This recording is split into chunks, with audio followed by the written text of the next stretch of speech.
Chers élèves, la séance d'aujourd'hui vient compléter la dernière séance que nous avons vue et qui concerne les principes stratigraphiques et la datation relative des formations géologiques et qui s'inscrit dans le cadre de l'étude de la reconstitution de l'histoire géologique d'une région sédimentaire et l'établissement de l'échelle stratigraphique. Nous avons vu dans la dernière séance ce qu'on appelle les principes géométriques. Ces principes s'utilisent dans la datation relative des formations géologiques.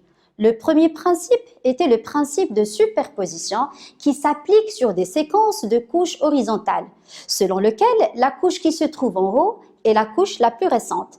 Donc, dans cet exemple, la couche C est la couche qui se trouve en haut. Donc, elle est la plus récente des trois couches, tandis que la couche A est la plus ancienne des trois couches. Le deuxième principe est le principe de continuité. Donc, ce principe permet de faire des corrélations entre des couches qui sont séparées, mais pas très éloignées, à condition qu'ils aient le même faciès et qu'ils soient limités par un toit et un mur.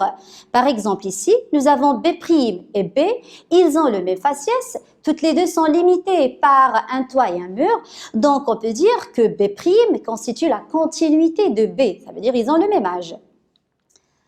Pour le principe de recoupement, il stipule que tout élément qui recoupe un autre, il lui est postérieur. L'exemple qu'on va prendre est celui de la faille. Comme vous pouvez voir, la faille ici, elle a recoupé les couches K, I, H, C, D et C.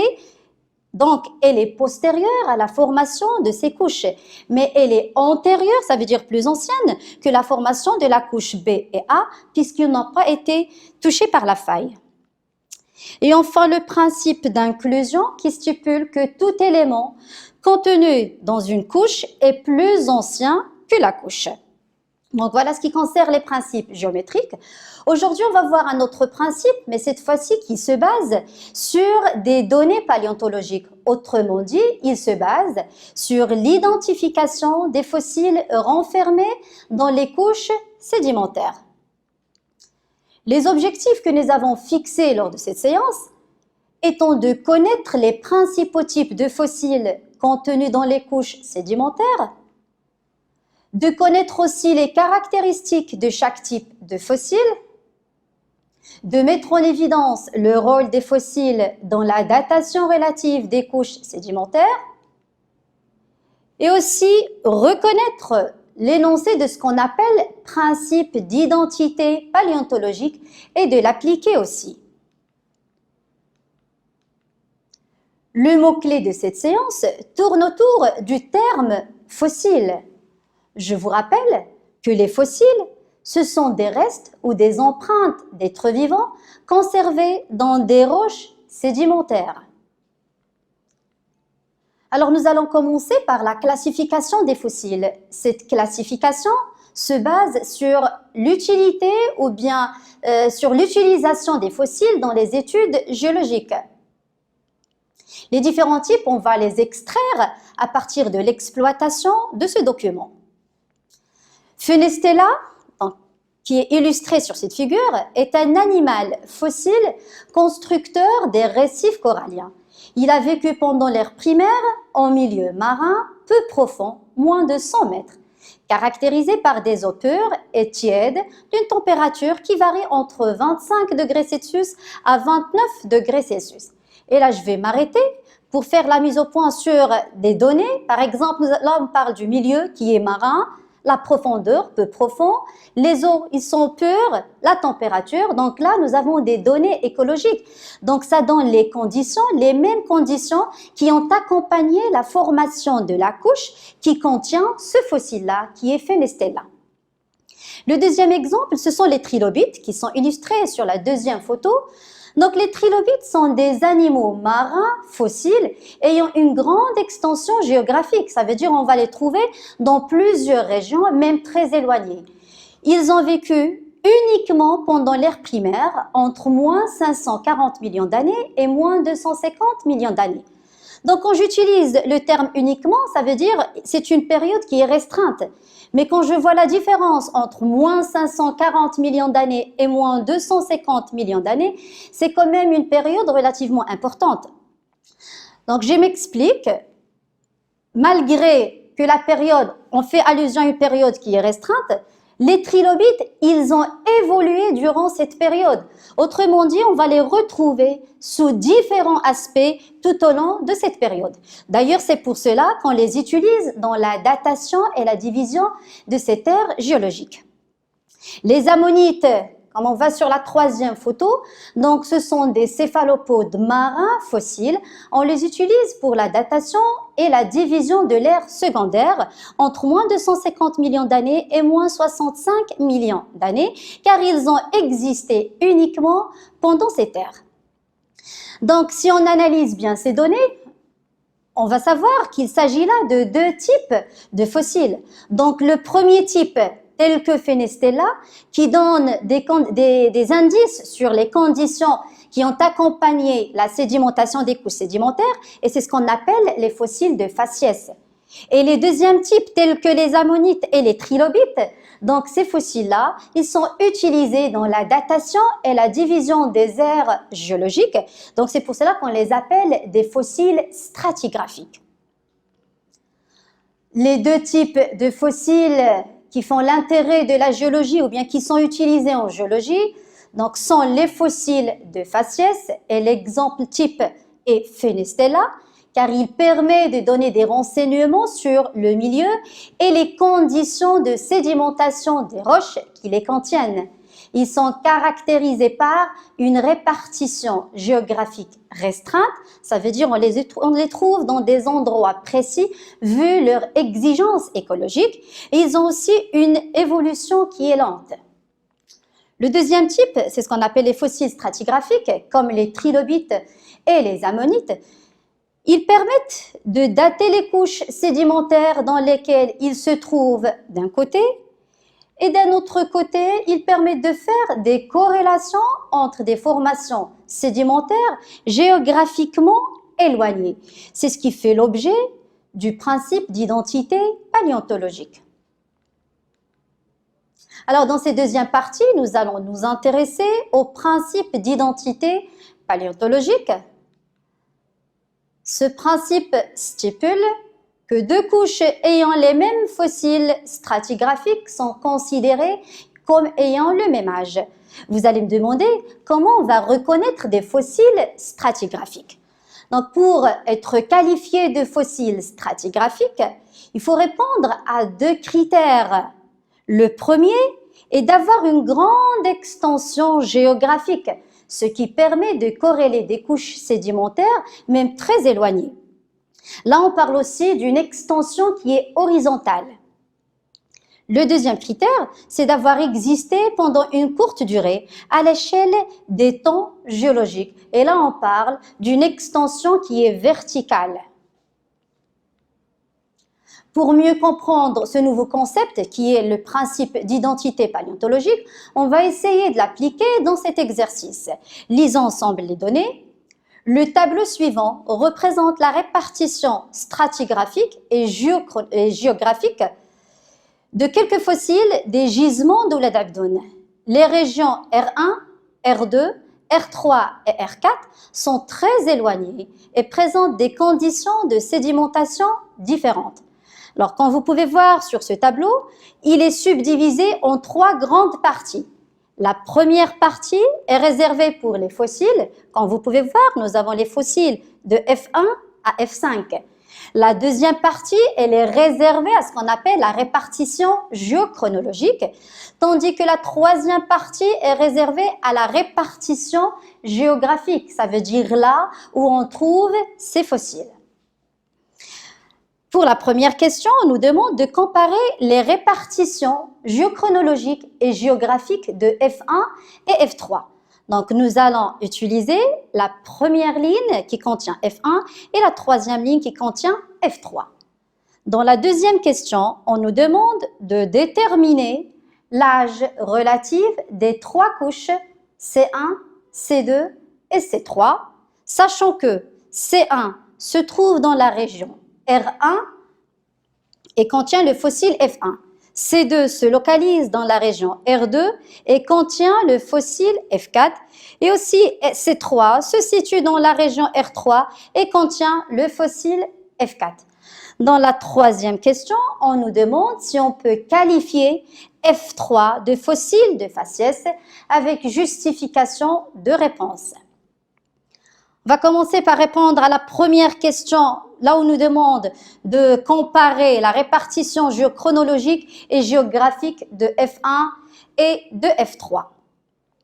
On commence par la répartition géographique. Alors, comme vous pouvez voir, F1, on le trouve uniquement dans la région R1. Ça veut dire qu'il a une répartition géographique qui est restreinte, qui est courte. Par contre, F3, on le trouve dans F1, plutôt dans R1, dans R2, dans R3 et même dans R4. Si on passe pour la répartition géochronologique, F1 qui se situe uniquement en R1, on le trouve, donc il a vécu au Sénonien, Maastrichtien, Mancien, Tannétien et en Yprésien. Ça veut dire qu'il a une grande répartition géochronologique. Tandis que F3, qui était présent dans les 4 régions, il n'est présent qu'en Tannétien. Sa durée de vie, elle est courte. C'est ce que nous avons noté ici. F1 se caractérise par une répartition géochronologique plus importante que celle de F3, mais sa répartition géographique est plus faible puisqu'on le trouve uniquement dans R1. F3 possède une grande répartition géographique. On le trouve dans toutes les régions étudiées, R1, R2, R3 et R4, et une faible extension dans le temps, car il a vécu uniquement pendant le Tannétien. Pour la deuxième question, là on nous demande de déterminer l'âge relatif des 3 couches C1, C2 et C3, sachant que C1 contient F1, C2 contient F4 et C3 contient aussi F4. Donc pour donner l'âge relatif de C1, C1 contient F1.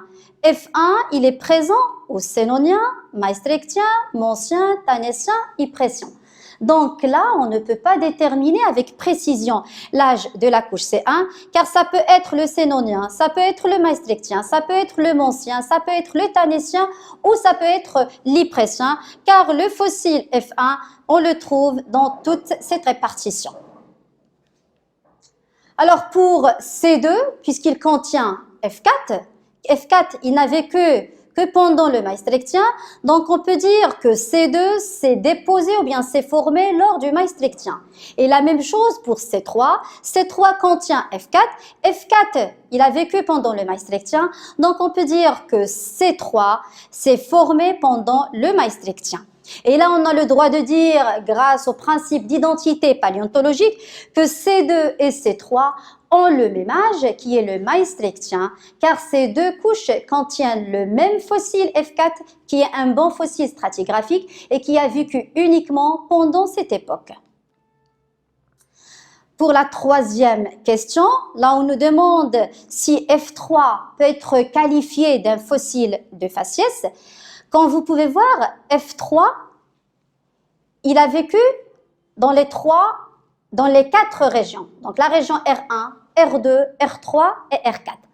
Or, un fossile de faciès est un fossile qu'on le retrouve dans des répartitions géographiques restreintes vu leur exigence. Donc F3, ce n'est pas un fossile de faciès car il a vécu dans des régions qui présentent des conditions de sédimentation différentes. Alors, en conclusion, ce qu'on peut retenir, c'est que les fossiles stratigraphiques constituent un repère d'une importance capitale car ils permettent de classer les couches et de déterminer leur datation relative.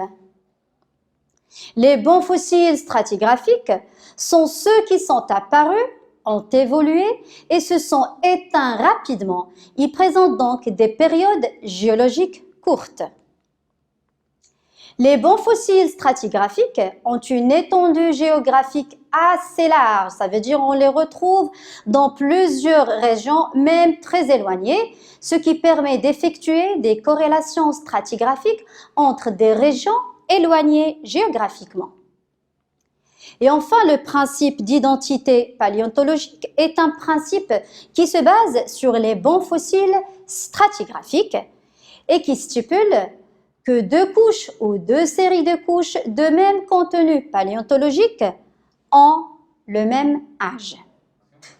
Alors maintenant, on va appliquer le principe d'identité paléontologique aux séries phosphatées de l'Atlas marocain. Alors on va lire ensemble les données de cet exercice. La figure ci-contre montre deux colonnes stratigraphiques, donc là il s'agit de deux colonnes stratigraphiques, réalisées dans les séries phosphatées des frontières nord-atlantiques à Ouanina et des frontières sud-atlantiques à Tamdart. Les séries phosphatées des deux régions renferment des fossiles parmi lesquels on trouve un mollusque appelé Carolia placonoides, noté CP. Ce fossile a été trouvé dans les séries phosphatées en Égypte, en Tunisie, en Algérie, au Maroc et aussi au Sénégal. Il se caractérise également par une existence courte à l'échelle du temps géologique, car il a vécu uniquement pendant le Lutétien. Donc, exprès, j'ai mis ces données en gras, vu leur importance.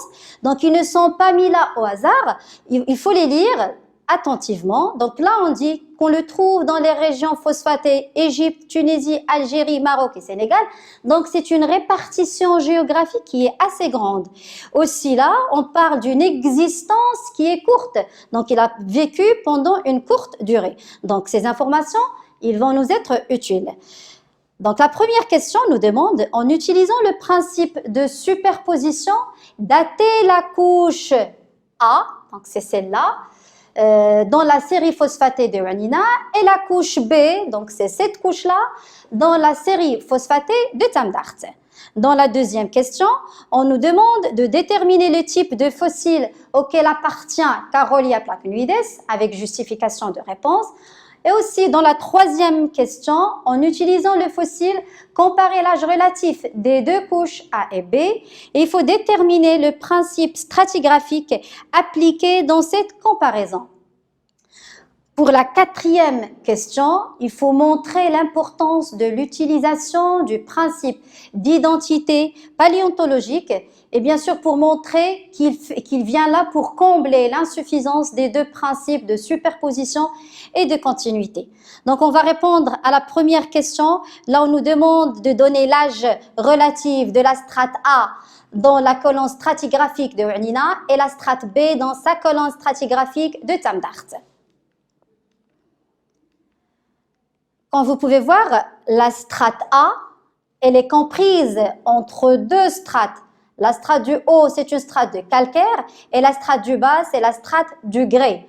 Alors, puisque le calcaire recouvre la strate A, donc le calcaire est plus récent que la strate A. Et puisque le grès est recouvert par la strate A, donc le grès est plus ancien que la strate A selon le principe de superposition et c'est ce que nous avons noté ici. Donc dans la série phosphatée de Ouanina, la couche A est recouverte par la couche de calcaire. Donc selon le principe de superposition, la couche A est plus ancienne que celle du calcaire et elle est plus récente que la couche de grès. Donc la même chose pour la couche B, dans la série phosphatée de Tamdart, la couche B, elle est plus récente que celle du calcaire. Donc, elle est plus récente que celle du calcaire, mais elle est plus ancienne que celle du calcaire contenant Ostrea submissa. Pour la deuxième question, là on nous demande de déterminer le type de fossile auquel appartient Carolia placonoides.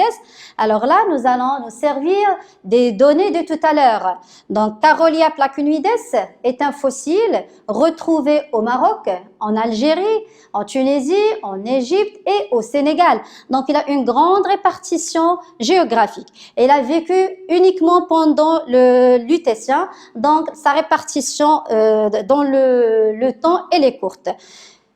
Ce sont les critères d'un bon fossile stratigraphique. Donc, Carolia placonoides est un fossile stratigraphique. C'est ce que nous avons noté ici, que le fossile a été trouvé dans les régions géographiquement éloignées. Il a donc une grande extension géographique et aussi il a vécu pendant une courte durée. Donc, Carolia placonoides est un fossile stratigraphique. Pour la troisième réponse, puis à la troisième question, on nous demande de comparer relativement A et B. Autrement dit, est-ce que A est la plus récente? Est-ce que B est la plus récente des deux? Ou bien est-ce que A et B ont le même âge? Quand vous pouvez voir toutes les deux, A et B, malgré qu'ils sont situés sur des colonnes stratigraphiques séparées, ils possèdent toutes les deux le même fossile stratigraphique. Donc là, c'est Carolia placonoides. Ici, c'est une vue dorsale et là, c'est une vue qui est ventrale. Puisque A et B contiennent le même fossile stratigraphique, donc on peut dire que A et B ont le même âge. C'est ce que nous avons noté ici.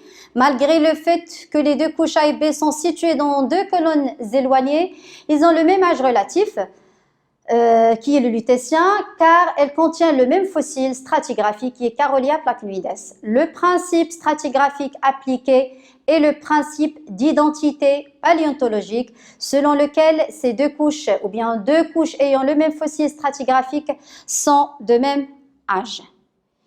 Et enfin, pour l'importance de l'utilisation du principe d'identité paléontologique, pour montrer qu'il vient combler les lacunes ou bien les vides laissés par les autres principes, notamment le principe de continuité et le principe de superposition. Ces deux principes, par exemple le principe de superposition, donc il vient pour dater des couches appartenant à des terrains ou bien appartenant à la même colonne stratigraphique, donc des couches qui sont superposées. Le principe de continuité, il permet de dater relativement des terrains qui sont séparés, mais pas très éloignés. Mais lorsque ces terrains deviennent très éloignés, on ne peut pas se baser ni sur le principe de continuité, ni sur le principe de superposition. Et là vient le rôle du principe d'identité paléontologique, puisqu'il permet de dater des couches sédimentaires, même dans des régions qui sont très éloignées. Donc, les deux principes ne permettent pas d'établir des corrélations stratigraphiques entre les couches sédimentaires appartenant à des terrains stratigraphiques très éloignés, d'où l'importance de l'utilisation du principe d'identité paléontologique. En effet, l'une des principales caractéristiques de ce principe est de déterminer des corrélations stratigraphiques entre des couches sédimentaires appartenant à des régions très éloignées.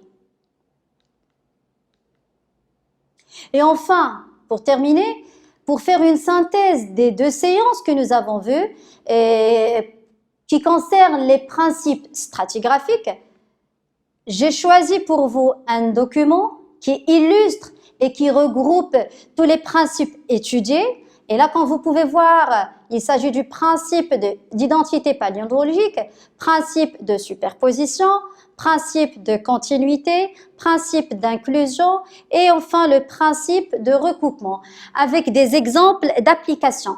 Donc, ce document-là, il permet d'une part de consolider les acquis et d'autre part, ça permet de faire la distinction entre les différents principes étudiés. Si on prend l'exemple, par exemple, le principe d'identité paléontologique, on va l'appliquer sur la strate 5' et la strate 5. Donc, ces deux strates se situent sur deux colonnes stratigraphiques séparées. La strate 5' et la strate 5, toutes les deux renferment un bon fossile stratigraphique qui est l'ammonite.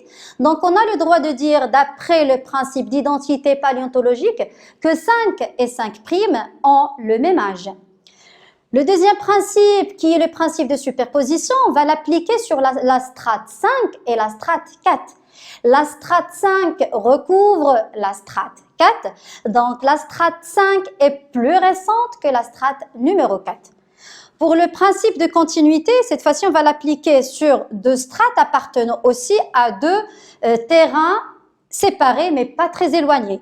Donc la strate 3' et la strate 3, quand vous pouvez voir, ils ont toutes les deux le même faciès et toutes les deux sont limitées par un toit et un mur, quand vous pouvez voir.